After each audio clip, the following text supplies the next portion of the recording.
Well, no doubt we can all kind of get into a rut when it comes to food sometimes. We find ourselves eating the same things because it's easier, convenient. Joining us this morning to walk us through a new and tasty meal idea is Chef Kieran Hales with Zingerman's Cornman Farms. Wonderful to see you again. Nice to see you again. I was just telling him the soup he made last time he was here, people are still talking about it because it was that delicious. Awesome. Love that. And we are looking forward to what you're doing for us today. What are you making? So we're going to be making traditional English pie and mash. So we're going to walk through the process of making the dough, how to fill it, how we bake it. But this is something we do out of the farm every Sunday for about 6 weeks at this time of the year. So it's been really successful. Sell like 250 of them in like 3 or 4 hours. It's super fast, goes really well out there for us. Okay, so show us how to put this together. Right, so one of the interesting things is, so we've got this beautiful flour from the bakehouse. So one of our sister businesses is freshly grinding mill flour for us. So we've got some spelt flour in there, some soft white, and then we actually freeze the butter and then grate it into it. Okay. Then we'll flake that into the flour itself, add iced water to it, and then what it will end up forming is a dough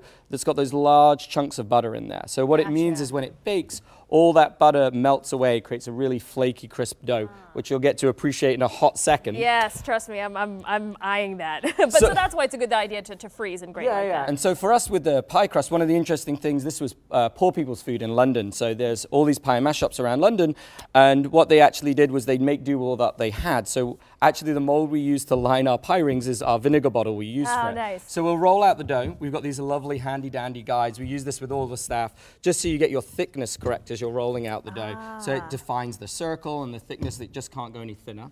And what you take is you take the vinegar bottle, you tuck the dough over the top, and you literally just pull it, and then you're going to tuck that guy right inside. And so once you've done that, you take off the excess, and then we'll be filling it with the filling. So this is our chicken tikka masala mix.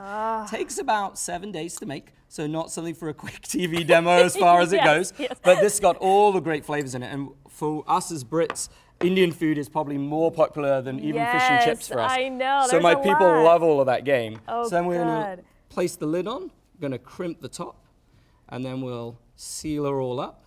And then what we do is we bake it for about 45 minutes at about 375. It'll look like this when she goes in the oven. When it comes out, it'll be this. And so the odd thing that you've got there for you to try is something called Parsley liquor sauce. And so back in the day, they would make this beautiful parsley garlic sauce that goes over it. It's really fantastic. Wow. I'm going to get in there as well. Okay, let's share. Let's share. So, but this is something, I mean, you guys have all kinds of fillings that you put in this? Yeah, so the first week we did this beautiful burgundy beef.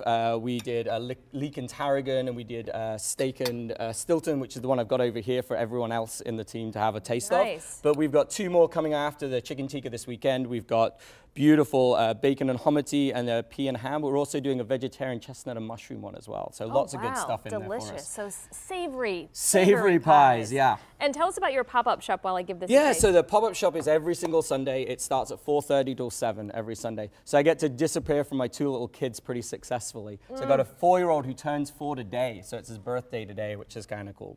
Oh, very nice. I get to disappear from him while they're being trouble for mom, and I can be here for a little. Yeah, poor mom, right? Yeah, poor mom in the game. Oh my gosh, Kieran, that is delicious. It's so flaky and light, and the flavors of that chicken, incredible, incredible. Thank you. And so when they go to that pop-up shop, they can experience what? Yeah, so you'll get the pie and the mash. It'll actually come exactly like this in a box for us. So you get the mash, the vegetable, the gravy in there as well, and then you get a piece of fudge for us, which is like the sweet treat. Seriously, like one of these is enough for 2 people. Once you eat it, you're going to want to eat the whole thing by yourself. I was just going to say, you can say 2 people, but I want it all for myself.